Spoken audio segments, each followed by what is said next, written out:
గురు సాయినాథ్ మహారాజ్కి జై. ముందుగా సాయి భక్తులందరికీ నమస్కారం అండి.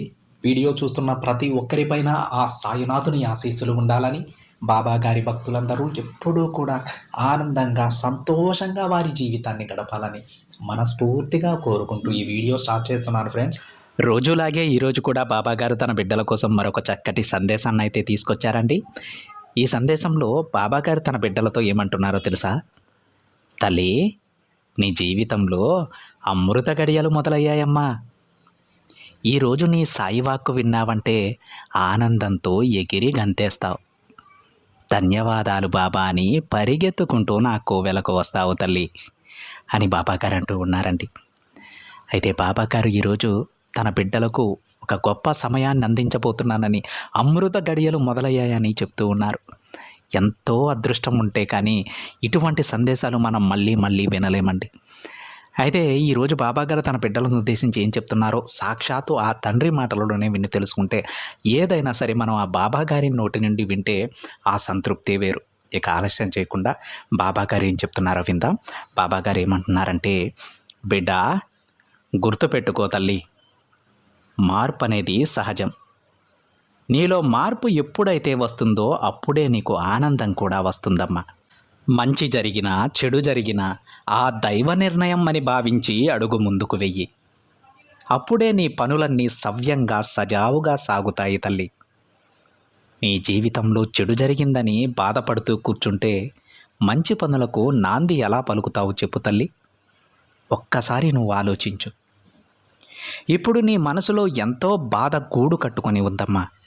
అలాంటి సమయంలో కూడా బాధపడకు. వెంటనే నీ బాబాని గుర్తు చేసుకో. క్షణంలో నేను నీ ముందుకు వచ్చి మరీ నీ బాధంతా తొలగిస్తాను. ప్రశాంతంగా కళ్ళు మూసుకుని నీ తండ్రిని ధ్యానిస్తూ ఉండమ్మా. గుర్తుపెట్టుకో బిడ్డా, నీకు ఎన్ని కోట్ల ఆస్తి ఉన్నా సరే ఆకలి వేస్తే ఆహారమే కదా తింటావు. అలానే నీకు ఎంత గుర్తింపు ఉన్నా అందరూ చూసేది నీ గుణాన్ని మాత్రమే. నువ్వు ఎలాంటి కులంలో పుట్టినా అందరూ నీలోని మంచితనమే చూస్తారమ్మా. నీది ఎంత గొప్ప మతమైనా సరే అందరూ చూసేది మానవత్వం మాత్రమే. ఇక్కడ ధనం ఉంటే ధనవంతులంటారు, దానం చేస్తే భగవంతుడంటారు బిడ్డ. ఆ విషయాన్ని ఎప్పటికీ మర్చిపోకు.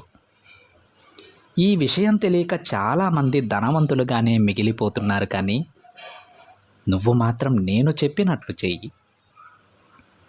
ఆ భగవంతుని స్థానంలో నువ్వు కూడా ఉండమా. ఎందుకో తెలుసా? నీకు ఒక మంచి పేరు వస్తే నీకన్నా నేనే ఎక్కువ సంతోషిస్తాను. నీ సంతోషం కంటే నా సంతోషమే ఎక్కువ అవుతుంది తల్లి. సాయం చేసే గుణం ఉన్నవారు ఎప్పుడూ మంచి స్థాయిలోనే ఉంటారమ్మా. బాబా, మీరు ఎప్పుడూ మాతోనే ఉంటూ నన్ను మా కుటుంబాన్ని కాపాడండి అని కోరుకునే నువ్వు ఇకపై సమాజం అంతా కూడా బాగుండాలని మనస్ఫూర్తిగా ప్రార్థించు. ఇక నీ కుటుంబాన్ని నేను రక్షిస్తానమ్మా. నువ్వు ఇలా మనస్ఫూర్తిగా అడిగే స్థాయికి వచ్చావంటే నీలో దయాగుణం పెరగడమే కాకుండా నువ్వు పూర్తిగా నా భక్తునివే అయిపోతావు. ఎందుకంటే ఈ బాబా కోరుకునేది కూడా సమాజం బాగుండాలని, అందరి బిడ్డలు సంతోషంగా ఉండాలని, ప్రతి బిడ్డ ధర్మ మార్గంలో నడవాలని. నువ్వు ఎప్పుడైతే నా మార్గంలోనికి వస్తావో, నువ్వు ఎప్పుడైతే నువ్వు కూడా సమాజం బాగుండాలని, నీ చుట్టూ ఉన్నవాళ్ళు సంతోషంగా ఉండాలని మనస్ఫూర్తిగా కోరుకుంటావో, నువ్వు పూర్తిగా నా బిడ్డగా మారిపోయినట్టే. నీలో ఈ మార్పు కోసమే కొన్ని పరీక్షలు నీకు వస్తూ ఉంటాయి తల్లి. అవన్నీ తట్టుకోలేక అలసిపోయి, బాబా నాకే ఎందుకు ఇన్ని కష్ట పరిస్థితులు, ఎందుకు ఇన్ని సమస్యలు తెచ్చారు అని నా దగ్గర బాధపడుతూ ఉంటావు. ఇవన్నీ కూడా నువ్వు బాగుండాలని నేను చేస్తున్నానమ్మా. బాబా, అందరూ బాగానే ఉన్నారు, కానీ నేను మాత్రం ఎలాంటి మార్పు లేకుండా అలానే ఉండిపోయాను. నన్ను కూడా ధనవంతులని చేయండి తండ్రి. నేను కూడా ఆనందంగా ఉండాలని అనుకుంటూ ఉన్నాను. అని నువ్వు ఎంతగానో నన్ను కోరుకుంటూ ఉన్నావు కదా తల్లి. నేను నీ ప్రతి ప్రార్థన వింటూనే ఉన్నానమ్మా. సరే, ఇక నేను నీకు మాట ఇస్తున్నాను తల్లి. నీ కష్టానికి తగ్గ ప్రతిఫలం రాబోతోంది. ఒకటి గుర్తించుకోమ్మా, ఉన్న దాంట్లోనే సర్దుకొని తృప్తిపడు. ఎలాంటి సౌకర్యాలు లేకపోయినా సరే మనశ్శాంతి ఉంటే ఎక్కడైనా ఆనందంగా గడిపేయవచ్చు. బాబా, నాకు ధనాన్ని ప్రసాదించమంటే నన్ను ఏదో ఒక మాటలు చెప్పి సముదాయిస్తున్నారు కదా అని అనుకోవచ్చు తల్లి నువ్వు. కానీ ఈ తండ్రి చెప్పేదే నిజమని నువ్వే అంటావమ్మా. నేనొక్క విషయం చెప్తాను, గుర్తించుకో తల్లి. కోట్ల ఆస్తి ఉన్నా కడుపు నిండా తిండి తినలేని పరిస్థితి ఎంతమందికి ఉంటుందో తెలుసా పేట? అలాంటి వారిని చూసినప్పుడు అనిపిస్తుంది, ఎంత సంపాదించి ఏమి లాభం, కడుపుకి కావాల్సినది తినలేనప్పుడు. ఒక్కసారి అర్థం చేసుకో. ఎన్ని కోట్లు సంపాదించినా రాత్రి పడుకోగానే నిద్ర రాని వాళ్ళు ఎంతోమంది ఉన్నారమ్మా, కోకొల్లలు ఉన్నారు. నువ్వు పట్టెడన్నం తిని పడుకుంటే ప్రశాంతంగా నిద్రపోతున్నావు, దానికి సంతోషించు. బిడ్డా, ఎప్పుడూ ఈ బాబా నీ మంచి కోరే చెప్తాడు. నేను ఖచ్చితంగా నువ్వు అడిగినవన్నీ ప్రసాదిస్తానమ్మా. దానిలో ఐశ్వర్యం కూడా ఉంటుంది. కానీ అప్పటి వరకు నీ బాబా చెప్పే మార్గంలో నడు. చూడు తల్లి, ఎప్పుడూ లేని దానికోసం ఆరాటపడకు. నువ్వు ఎలా సంతోషంగా ఉండగలవో ఆలోచించు, నీకే సమాధానం దొరుకుతుంది. బిడ్డ, ఏ రోజు ఎలా ఉంటుందో ఎవ్వరికీ తెలియదమ్మా. కాబట్టి నువ్వు కూడా కాలానికి తగ్గట్లుగా మారుతూ ఉండు. అప్పుడే నీ జీవితం బాగుంటుంది. ఈ జీవితం అనేది అన్నింటినీ పరిచయం చేస్తుంది తల్లి.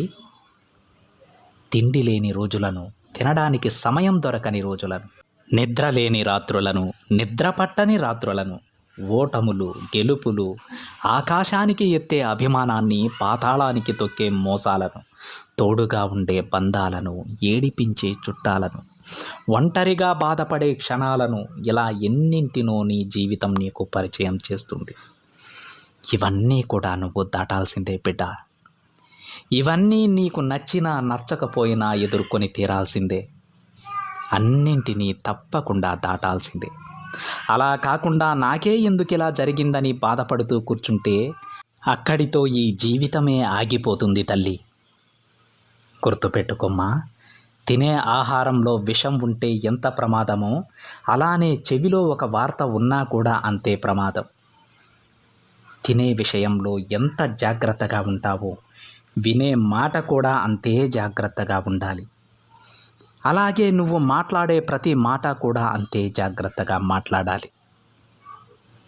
నీకు వచ్చే కొన్ని ఆపదలకు కారణాలు కూడా నువ్వు వినే కొన్ని మాటలే బిడ్డ. ఈ విషయం నీకు తెలియదు. తెలిసే సమయానికి పరిస్థితులు చేజారిపోతాయమ్మా.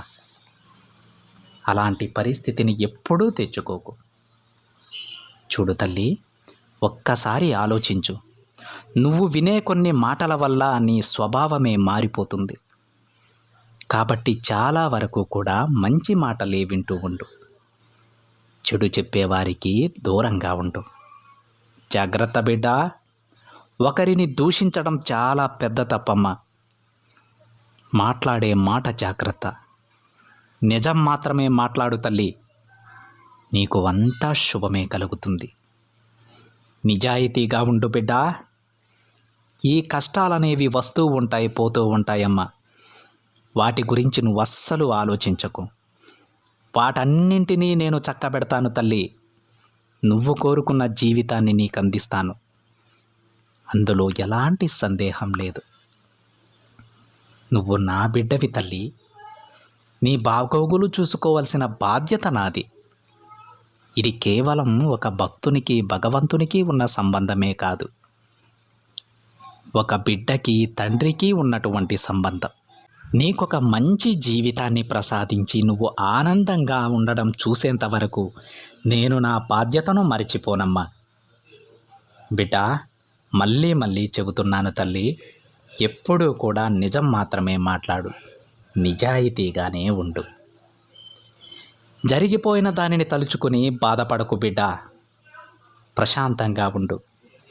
భగవంతుడు ఇచ్చిన దాంతో తృప్తిపడు. నీ సాయి చెప్పింది అర్థమైందా తల్లి? నువ్వు ఎంతైతే కష్టపడతావో నీ కష్టానికి తగ్గ ప్రతిఫలం తప్పకుండా భగవంతుడిస్తాడమ్మా. నీకు ఇంకా కావాలంటే దానిపై ఇంకా శ్రమించాల్సిన పని ఉందని గుర్తించుకో. నువ్వు కోరింది నీకు దక్కడం లేదంటే నువ్వు దానికి తగ్గ శ్రమ చేయడం లేదని గుర్తుపెట్టుకో. నీ ఫలితానికి ఎంత అయితే శ్రమించాల్సి ఉంటుందో అంత శ్రమను నువ్వు చేయాల్సిందే. దానికి తగ్గ మార్గాలు 100 మార్గాలు నేను నీకు చూపిస్తానమ్మా. అందులో ఎలాంటి సందేహం నీకు వద్దు. నువ్వు గెలిచేంత వరకు కూడా నువ్వు ఏ దారిలో వెళ్ళాలో నేను చెబుతాను. ఈ తండ్రి ఉండగా నువ్వు అలాంటి వాటి గురించి దిగులు చెందాల్సిన పని లేదు బిడ్డ. అన్నీ నేను చూసుకుంటాను. ఇక నీ సాయి చెప్పింది నీకు అర్థమైతే ధైర్యంగా ఉండమ్మా. ఈ బాబాపై నమ్మకంతో ఉండు. నువ్వు ఏది అడిగినా సరే నీ ప్రతి ప్రశ్నకు నా సమాధి నుండే సమాధానమిస్తాను. ఇకనైనా నిన్ను నువ్వుగా మార్చుకో. నువ్వు ఎలా ఉన్నావో అలానే ఉండు. మంచిగానే ఉండు. చెడ్డవారి మాటలు విని చెడువైపు మాత్రం ఆకర్షితునివి కావద్దు బిడ్డా. నీ బాబా ఎందుకు చెప్తున్నాడో అర్థం చేసుకో. ఇన్ని రోజులు ఇంత నిజాయితీగా ఉన్న నువ్వు ఇప్పుడు పొరపాటున తప్పు చేస్తే నీ శ్రమ అంతా వృధా అయిపోతుంది. మళ్ళీ నీ జీవితం మొదటి నుండి మొదలు పెట్టాల్సి వస్తుందమ్మా. అందుకే ఎప్పుడు ఏది చేయాలన్నా ఒక్క మాట ఈ తండ్రికి చెప్పు. నా అనుమతి దొరికిన వెంటనే నువ్వు నీ పనిని మొదలు పెట్టొచ్చు బిడ్డ. అందులో ఎలాంటి సందేహం లేదు. నువ్వు ఏ పనినైతే చేయాలో ఏ పనినైతే చేయకూడదో నీకే తెలుస్తుంది తల్లి. ఏది నీకు న్యాయం అనిపిస్తుందో ఆ పనిని మాత్రమే నువ్వు చేయాలి. నీ మనసు నీకు ముందే చెబుతుందమ్మా, చెడువైపు ఆకర్షితునివి అవ్వద్దు అని. ఆ సమయంలో ఈ బాబా మాటలు కూడా నీకు గుర్తొస్తాయి తల్లి. ఎప్పుడైతే నీకు అది చెడు అనే అనుమానం కలిగిందో కన్నెత్తి కూడా దానిని చూడకు. వీలైనంత దూరంగా వచ్చేసాయి. నీకొక మంచి జీవితాన్ని నేను రాసిపెట్టి ఉన్నాను తల్లి. దానిని ఎప్పటికీ కూడా చేజార్చుకోకు. నీ చేతులారా దానిని కాలదన్నుకోకు. కొద్ది రోజులు ఓపిక పట్టమ్మా. నేను చెప్పిన ప్రతి మాట నిజమవుతుంది తల్లి. నీకు నేనిచ్చిన ప్రతి మాట నెరవేరుస్తాను. నీ ప్రతి కోరిక నేను తీరుస్తాను బిడ్డ. ఇక దాని గురించి, నీ జీవితం గురించి అస్సలు ఆలోచించకు. నాపై భారం వేసి నువ్వు ప్రశాంతంగా ఉండమ్మా. నీకైన పనులన్నీ వాటంతట అవే జరిగిపోతాయి. కేవలం నువ్వు నీ లక్ష్యం కోసం మాత్రమే పోరాడు. ఓటమిని ఒప్పుకోకు. ఎంత కష్టం వచ్చినా నాకు చెప్పు. వాటిని నేను చూసుకుంటాను తల్లి. నువ్వు సంతోషంగా ఉండు. నీ కుటుంబంతో ఆనందంగా గడుపు. ఇక నీకు రావలసిన విజయాలన్నీ ఒక్కొక్కటిగా వాటంతటవే నీకెదురవుతాయమ్మా. అప్పుడు అర్థమవుతుంది నీకు నా బాబా నాకిచ్చిన ప్రతి మాట నెరవేరుస్తున్నారని. పరుగు పరుగున నా కోవెలకు వస్తావు తల్లి. నీ రాక కోసం నేను ఎదురు చూస్తూ ఉంటాను. ఆ రోజులు అతి దగ్గరలోనే ఉన్నాయి. ఎప్పటిలాగా నీ కష్టాలు చెప్పుకోవడానికి రావు బిడ్డ. ఈసారి నీ సంతోషాలను నాతో పంచుకోవడానికి వస్తావు. ఈ బాబాకి ధన్యవాదాలు చెప్పుకోవడానికి వస్తావు. చూస్తుంటానమ్మా. నా బిడ్డ కోసం 1000 కళ్ళతో ఎదురు చూస్తుంటాను. వస్తావు కదా తల్లి అని బాబాగారు అంటూ ఉన్నారండి. ఈరోజు బాబాగారు తన బిడ్డలకు ఎంత గొప్ప వరం ఇచ్చారు. ఎందుకంటే తన బిడ్డల యొక్క ప్రతి కోరిక తీర్చి ఎప్పుడూ మనం మన సమస్యలను బాబాగారికి విన్నవించుకోవడానికి బాబాగారి గుడికి వెళ్తూ ఉంటాం.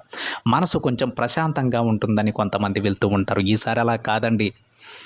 మీకు వచ్చిన విజయాలను, మీకు వచ్చిన సంతోషాన్ని బాబాగారితో పంచుకోవడానికి మీరు బాబాగారి కోవెలకు వెళ్తారట. బాబాగారు 1000 కళ్ళతో తన బిడ్డల కోసం ఎదురు చూస్తూ ఉంటారంట. నా బిడ్డకు నేను విజయాన్ని ప్రసాదించాను. తను చాలా సంతోషంగా ఉంది. ఈరోజు ఆ విషయాలన్నీ నాకు చెబుతుంది. ఈరోజు జరిగిన ప్రతి విషయం నాకు చెబుతుంది. ఎంతో పొంగిపోతుంది. దాంతో నేను సంతోషిస్తానని తన ప్రియమైన బిడ్డ కోసం వేయి కళ్ళతో మన బాబా గారు ఎదురు చూస్తూ ఉంటానని చెప్తూ ఉన్నారండి. అలాంటి రోజులు అతి త్వరలోనే ప్రతి బాబా బిడ్డకి రావాలని నేను మనస్ఫూర్తిగా కోరుకుంటూ ఉన్నాను ఫ్రెండ్స్.